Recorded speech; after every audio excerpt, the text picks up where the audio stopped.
నమస్తే, welcome to our channel. నేను పద్మిని. ప్రస్తుతంతో పాటు ప్రముఖ ఆధ్యాత్మికవేత్త, ప్రముఖ న్యూమరాలజిస్ట్ లక్ష్మీ నరసింహస్వామి ఉపాసకులు శ్రీమతి స్రవంతి గారు ఉన్నారు. మాట్లాడదాం. నమస్తే అక్క. నమస్తే పద్మిని.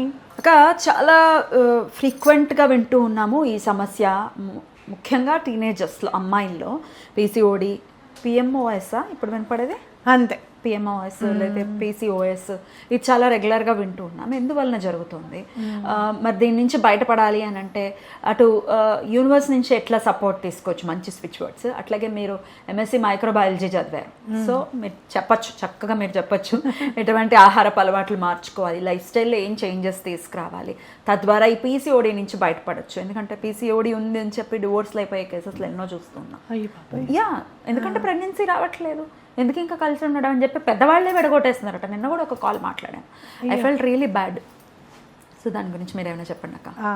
అసలు మనుషులు సున్నితత్వాన్ని కోల్పోతున్నారు కదా, సెన్సిటివిటీ లేదు అసలు.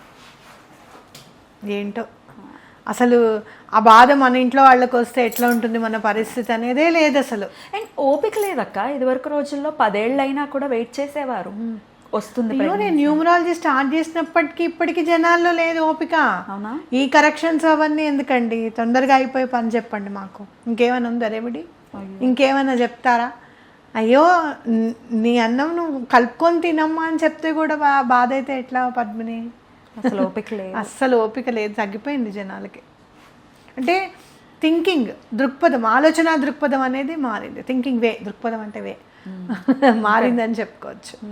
అయితే ఈ పీసీఓడి, పీసీఓఎస్ ఎందుకు వస్తాయి అనేది మనం చూస్తే కనుక, పూర్వం మా అప్పుడు ఒక 100-120 మంది అమ్మాయిల్లో ఎవరికో ఒక అమ్మాయికి ఈ ప్రాబ్లం ఉండేది. అది పీసీఓడి అని అనేవాళ్ళు కాదు. అప్పుడు ఎంత పాజిటివ్గా తీసుకునే వాళ్ళంటే, ఏం కాదు 3 నెలలకు ఒకసారి కొంతమందికి వస్తుంది, అట్లా అలా ఏం లేదు, భయపడక్కర్లా అని అనేది. మా అమ్మకి 3 నెలలకి 4 నెలలకే వచ్చేది. మరి మీ ఇద్దరం పుట్టారు, లేట్ డిలే అయిందా మీ అమ్మగారు? ఏం లేదు లేదు అంటే ఆ పాజిటివ్ థింకింగ్లో ఉండేవాళ్ళం. ఇప్పుడు 1 నెల రాకపోతేనే డాక్టర్ దగ్గరికి వెళ్దాం, 10 రోజులు లేట్ అయిపోయింది, ఏమిటో చూద్దాం. మీరు 1 నెల అంటున్నారా? నాకు ఒక 2 days 3 days లేట్ అయితే భయం వేసేస్తుంటుంది. ఏమైందిరా బాబు, నిజంగా దో ఆ ప్రాబ్లం లేనప్పటికీ భయం ఎందుకో. ఆ భయం అనేది ఉండకూడదు. నేచర్ ఎటువంటి పరిస్థితుల్లోనూ న్యాచురల్గా వస్తుంది అనే నమ్మకం ఉండాలి. రెండోది ఏంటి అని అంటే, ఇది ఒక పెద్ద సర్టిఫికేట్ లాగా. నాకు పీసీఓడి ఉంది, ఎందుకు నువ్వు 10 మందికి చెప్పుకోవడం ఎందుకు? అది నువ్వు చెప్పింది సబ్ కాన్షియస్ మైండ్లో నిలిచిపోయి దాన్నే రిటర్న్గా మనకి పంపిస్తుంది అనేది కూడా గుర్తుపెట్టుకోవాలి మనం ఇక్కడ. ఇంకోటి, అసలు మెయిన్ రావడం కారణం ఏంటి? మన అప్పుడు లేదు, ఆల్మోస్ట్ నీ జనరేషన్ వాళ్ళకి కూడా లేదు.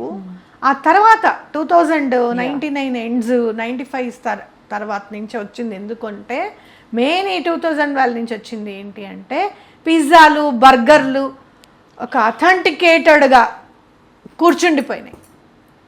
ఇది వరకు అవి తినకపోతే మనం వెస్టర్నైజ్ కాదు, మన నాగరికత లేని వాళ్ళము అన్నట్టుగా బిహేవ్ చేయడం అనేది జరుగుతోంది. ఎక్కడ చూసిన బిర్యానీలు, ఎక్కడ చూసిన టేస్టింగ్ సాల్ట్ వేసిన ఫ్రైడ్ రైస్లు. నేను చెప్తుంటాను మన చిన్ను నాకు చాలా భయం వేస్తుంది నువ్వు ఏదైనా బయట తింటుంటే అంటే, అప్ప ఏం కాదుమా అంటే, ఏం కాదుమా అని కాదు, మళ్ళీ కొన్నాళ్ళు అయిన తర్వాత దానికి అనిపిస్తుంది తినకూడదు, అప్పుడు ఆపుతుంది అనమాట. అంటే మెయిన్ మనకి ఈ స్ట్రెస్ వల్ల, వీళ్ళ తప్పని కాదు, ఈ స్ట్రెస్ వల్ల మనకి ఏమనిపిస్తుంది అని అంటే, ఏదైనా కొత్తగా తినాలి, ఏదైనా కారంగా తినాలి అని అనిపిస్తుంది. నాకు కూడా స్ట్రెస్ బాగా వచ్చింది అనుకో, స్ట్రెస్ రిలీవ్ అయిన వెంటనే గబగబా ఇన్ని వెల్లుల్లిపాయలు వేయించేసుకుని ఉప్పు కారం వేసుకొని వేడివేడి అన్నంలో తినేస్తాను. అది మంచి ఫుడ్డే. కానీ ఇప్పుడు ఏంటంటే, స్ట్రెస్ రిలీఫ్ అవ్వాలి అని అంటే ఒక రెస్టారెంట్కి వెళ్ళాలి, లేకపోతే ఇట్లా పిజ్జాలు బర్గర్లు తినాలి. అసలు అమ్మా నేను చూస్తాను ఇట్లా ఇంత పెద్ద పెడతాడు, అదంతా ఏదో రెడ్ మీట్ పెడతాడో ఏం పెడతాడు, దాన్ని కాలుస్తూనే ఉంటాడు, షవర్మా అంటాడు, కాలుస్తూనే ఉంటాడు. ఎంత కార్బన్ వస్తుంది, ఎంత కార్బన్ జనరేట్ అవుతుంది. అట్లా కాలుస్తా మాడిపోయినవి ఏవి తినకూడదు, కార్బన్ బాగా ఉంటుంది దాంట్లో. నూనె ఎప్పుడు కూడా మనం పకోడీ చేసుకున్నాం అనుకో, నూనె మళ్ళీ 2వ సారి మాత్రమే వేడి చేయాలి దాన్ని, ఇంకా ఆ తర్వాత దాన్ని పడేయడమే. ఇంకా అందుకని నేను ఏదైనా నూనె పెట్టి చేస్తే అది పోపు కూరలకి వాటికి వాడతాను తప్పించి మళ్ళీ ఇంకా వేడి చెయ్యను. ఫుడ్ గురించి చాలా ఆలోచించి తీసుకోండి. వాట్ అబౌట్ చాక్లెట్స్ అక్క? షుగర్ కంటెంట్ ఉన్నవి ఏవైనా కూడా మీరు చూస్తున్నారు, ఎవరైతే పెద్ద పెద్ద చాక్లెట్స్ లేకపోతే ఫ్యాంటాలు, మాజాలు, ఈ పెద్ద పెద్ద హీరోయిన్లు ఎవరైతే మీకు బాగా కనపడి చెప్తున్నారో, మోడలింగ్ చేస్తున్నారో, వాళ్ళు ఎవ్వరు ఆ డ్రింక్స్ తాగరు, ఆ డ్రింక్స్ జోలికి పోరు. ఇంటర్వ్యూలో చెప్తారు, మై షుగర్ నే కాతి, sugar is very bad to sugar is very bad to health. Sugar అనేది అస్సలు ముట్టుకోకండి. మీకు ఏమైనా కావాలంటే పటిక బెల్లం వాడండి, కానీ పటిక బెల్లం కూడా ఇట్లా దారాలు ఉన్న పటిక బెల్లం అమ్ముతూ ఉంటారు, దారం వస్తూ ఉంటుంది, అంటే దారాలు వేసేసి ఉంచుతారనమాట. ఇట్లా లేపినప్పుడు అందులో నుంచి పటిక బెల్లం వస్తుంది, దాన్ని మళ్ళీ షుగర్ చేయడానికి ఇంకా కెమికల్స్ కలిపి చేస్తారు. సో ఆ పటిక బెల్లం తెచ్చుకొని పగలగొట్టుకొని అది కొంచెం అది ఓకే, అంతవరకు బెటర్, లేదా బెల్లం బెటర్.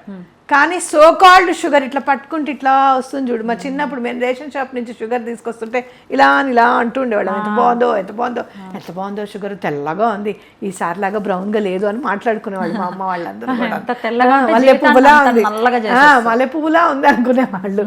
అప్పుడు వాళ్ళకి తెలియదు, కానీ ఇప్పుడు మనకు తెలుసు. కాబట్టి దైనందిన జీవితంలో షుగర్ని అసలు టోటల్గా తీసేసేయండి. డ్రింక్స్ తాగొద్దు, చాక్లెట్స్ తినకూడదు, ఇవి చాలా ఇంపార్టెంట్. Only protein food. మైదా అసలు రూల్డ్ అవుట్. నాకు ఎప్పుడో 2 నెలలకు ఒకసారి నాకు తినాలనిపిస్తుంది, మైసూర్ బజ్జీ చేసుకొని తింటా. ఓకే, నాకు ఇష్టమే. బ్రెడ్ కాల్చుకొని నెయ్యి వేసుకుని బ్రెడ్ కాల్చుకొని తింటే మా అమ్మ గుర్తుకొస్తుంది. మా అమ్మ భలే కాల్చేది బ్రెడ్. అందుకనే 2 నెలలకు ఒకసారో 3 నెలలకు ఒకసారి ఓకే.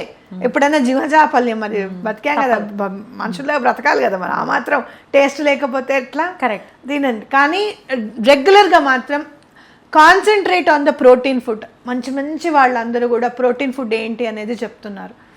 జెనెటికలీ మాడిఫైడ్ ఫుడ్ తినకండి. Soya is genetically modified. ఇప్పుడున్న సోయా, ఇప్పుడున్న కార్న్ జెనెటికలీ మాడిఫైడ్. ఒకటి గుర్తుపెట్టుకోండి, పాతప్పుడు మీరు ఎలా చూసారు, ఇప్పుడు కొత్తగా ఇట్లా ఉండే సీతాఫలాలు ఉన్నాయి. ఇదివరకు చూస్తే అబ్బాయి ఏమిటి ఇట్లున్నాయి అనుకునేవాళ్ళం. ఇప్పుడు సీతాఫలాలు చూస్తే ఎంత చక్కగా ఉన్నాయో పైన అనిపిస్తుంది. అవి లోపల ఏముండదు, చప్పగా, పైగా చిన్న చిన్న తెల్ల పురుగులు. అట్లాంటివి ఏమి కూడా చిన్నప్పుడు మనం ఏమి చూసినప్పుడు ఎట్లా ఉన్నాయి, వాటిని మనం మాడిఫికేషన్ లేకుండా తిన్నామా లేదని. అప్పట్లో బీటీ వంకాయలు తీసుకొస్తామని చెప్పి అన్నారు. అందరూ రైతులందరూ నిరసన చేసి ఆ వంకాయలు రాకుండా చేశారు. ఎందుకంటే జీన్స్ మారిపోతాయి. ఎప్పుడైతే జీన్స్ మారిపోతాయో దాని మీద బ్రతికే ఇన్సెక్ట్స్ ఏవైతే ఉంటాయో అవి గుర్తించకపోయేసరికి పర్యావరణం అంతా, ఈకోసిస్టమ్ అంతా మారిపోతుంది, ఇంబ్యాలెన్స్ అవుతుంది. కాబట్టి జెనెటికలీ మాడిఫైడ్ ఏవి కూడా తినకండి. ఏం తినాలో చెప్తాను. ప్రోటీన్ ఫుడ్, పన్నీర్, మంచి పన్నీర్ చక్కగా ఇంట్లో చేసుకోవడానికి కూడా అవకాశం చూపిస్తున్నారు ఇప్పుడు చక్కగా. లేదు అంటే కనుక రిలయబుల్ మంచి మార్కెట్లో ఉన్నవి తెచ్చుకోండి. లేదా ఈ మధ్య ఇంట్లో చేసి కూడా పాలక కేంద్రాలు అమ్ముతున్నారు, యూట్యూబ్లో కూడా చక్కగా చూస్తున్నారు. కాబట్టి పన్నీర్ తినండి. ఎన్నిసార్లు వీక్లో ఎన్నిసార్లు తింటే? Daily 100 grams morning, 100 grams night తినాలి పన్నీర్ కంపల్సరీగా. అలాగే సీడ్స్, బ్రెజిల్ నట్స్, ఇంకా ఏంటి పీకాన్స్ అని ఉంటాయి, అవి కాదు అంటే కనుక బాదము, వాల్నట్స్ కంపల్సరీగా తినండి. పంప్కిన్ సీడ్స్, వాటర్మెలన్ సీడ్స్ ఇవి ఉంటాయి, అవి కూడా, సన్ఫ్లవర్ సీడ్స్, నువ్వులు, ఫ్లాక్స్ సీడ్స్ చక్కగా వేయించేసుకొని బాగుంటుంది, పొడి కొట్టుకొని ఉప్పు వేసుకొని అన్నంలో ఫస్ట్ 2 ముద్దల్లో కలుపుకొని తినడం. అట్లాగే రైస్ కూడా ఇప్పుడు చక్కగా షుగర్ ఫిట్ రైస్ అని వస్తుంది. ఈవెన్ దో ఇట్స్ కాస్ట్లీ, మన పిజ్జాలు బర్గర్ కంటే బెటర్. మీరు 1 నెల రోజులు మీరు ఆర్డర్ చేసేవన్నీ మానేసి ఈ ఫుడ్ మీద కాన్సన్ట్రేట్ చేస్తే మీ పీసీఓఎస్ ఆల్మోస్ట్ 3 monthsలో తప్పకుండా తగ్గుతుంది. అండ్ వెయిట్ లాస్ కూడా అవుతారక్క షుగర్ ఫిట్ రైస్కి? వెయిట్ లాస్ కూడా అవుతాం. బ్యూటిఫుల్, అద్భుతం అక్క. స్విచ్ వర్డ్ కూడా చెప్పండి ఫర్ పీసీఓడి ఆర్ పీసీఓఎస్. ఓంప్, adjust, love, be. Okay, be, ఓంప్, అడ్జస్ట్, లవ్, బి. ఈ శరీరాన్ని చాలా ప్రేమగా చూసుకోవాలి. మీరు అందంగా ఉంటే ఎంత సంతోషంగా ఉంటారో, ఆరోగ్యంగా ఉంటే కూడా అంతే అందంగా ఉంటారు, అంతే సంతోషంగా ఉంటారు. నాకు ఒక 1 or 2 kgs పెరిగిపోతే అబ్బా నాకు భలే బాధ అనిపిస్తుంది, భయం అనిపిస్తుంది, no have to cut this all these things అని అనిపిస్తుంది. వెంటనే డెసిషన్ తీసుకొని ఆ విధంగా ముందుకెళ్ళిపోతూనే ఉంటాను. So have protein. ఇంకొకటి, ఎట్లా మీరు రెస్ట్ తీసుకోగలుగుతారు ఆ 3 days అనేది ఆలోచించండి. ఓకే. అండ్ మీకు ఇంకోటి చెప్తున్నాను, చాలా మంచిది, సుబ్రహ్మణ్యేశ్వర స్వామిని పూజిస్తే ఎటువంటి పరిస్థితుల్లోనూ పీసీఓడి తగ్గిపోతుంది. రైట్. మాసాని అమ్మన్ అని తమిళనాడులో ఉంటారు. మాసాని అమ్మన్కి దండం పెట్టుకోండి, అమ్మ నాకు ఈ ప్రాబ్లం తీరిపోతే నేను వస్తాను నీ దగ్గరికి అని. బోల్డ్ గూగుల్ ఉన్నాయి, మ్యాప్లు ఉన్నాయి, బోల్డ్. మాసాని అమ్మన్. మాసాని అమ్మన్ నెల నెల మెన్స్ట్రల్ సైకిల్స్కి సంబంధించిందే అమ్మవారు అనమాట. చాలా మంచి అమ్మవారు. చక్కగా అక్కడికి వెళ్ళి మీరు మాసాని అమ్మన్ దగ్గరికి వెళ్ళి దండం పెట్టుకోండి, వస్తానని చెప్పండి. వెళ్ళేటప్పుడు చక్కగా చీర సారవి తీసుకెళ్ళండి. తప్పకుండా పీసీఓడి తప్పకుండా ఎటువంటి పరిస్థితుల్లోనూ తగ్గిపోతుంది. ఎన్నిసార్లు మీరు చెప్పిన స్విచ్ వర్డ్ ఎన్నిసార్లు చదవాలి? 5 minutes 10 minutes పెట్టుకొని చక్కగా ఒక పేపర్ మీద రాసుకోండి ఫస్ట్. ఆ తర్వాత ఏం చేస్తారంటే ఒక 5 minutes డైలీ, మార్నింగ్ నైట్, ఓం అడ్జస్ట్ లవ్ బి అని అనుకోండి, అలారం పెట్టుకోండి. ఓం అడ్జస్ట్ లవ్ బి అని తల కింద పెట్టుకొని పిల్లో కింద పెట్టుకోండి, పేపర్ మీద రాసి ఓం అడ్జస్ట్ లవ్ బి అని చక్కగా బాటిల్ మీద రాసుకోండి. బాటిల్ మీద మార్కర్తో గాజు బాటిల్ మీద మార్కర్తో రాసి పెట్టుకోండి. వితిన్ 3 months ఆ పీసీఓడి నుంచి మీరు ప్రాబ్లంలోంచి బయటపడతారు. ఫుడ్ని కూడా అలానే కంట్రోల్ చేసుకొని తినండి. బ్యూటిఫుల్. అయితే ఏ కలర్ పెన్తో రాయొచ్చు? అది పేపర్ మీద అయినా కానీ బాటిల్ మీద అయినా కానీ? Blue colour. Blue colour. Blue colour. అద్భుతంగా చాలా చక్కగా తెలియజేస్తారు. డెఫినెట్గా ఇది యూస్ఫుల్ అవ్వాలి. ఈ పీసీఓడి, పిఎంఓఎస్ వీటి నుంచి డెఫినెట్గా మన వాళ్ళందరూ కూడా బయటపడాలని మనస్ఫూర్తిగా కోరుకుంటూ థ్యాంక్ యూ సో మచ్ అక్క. నమస్తే. నమస్తే.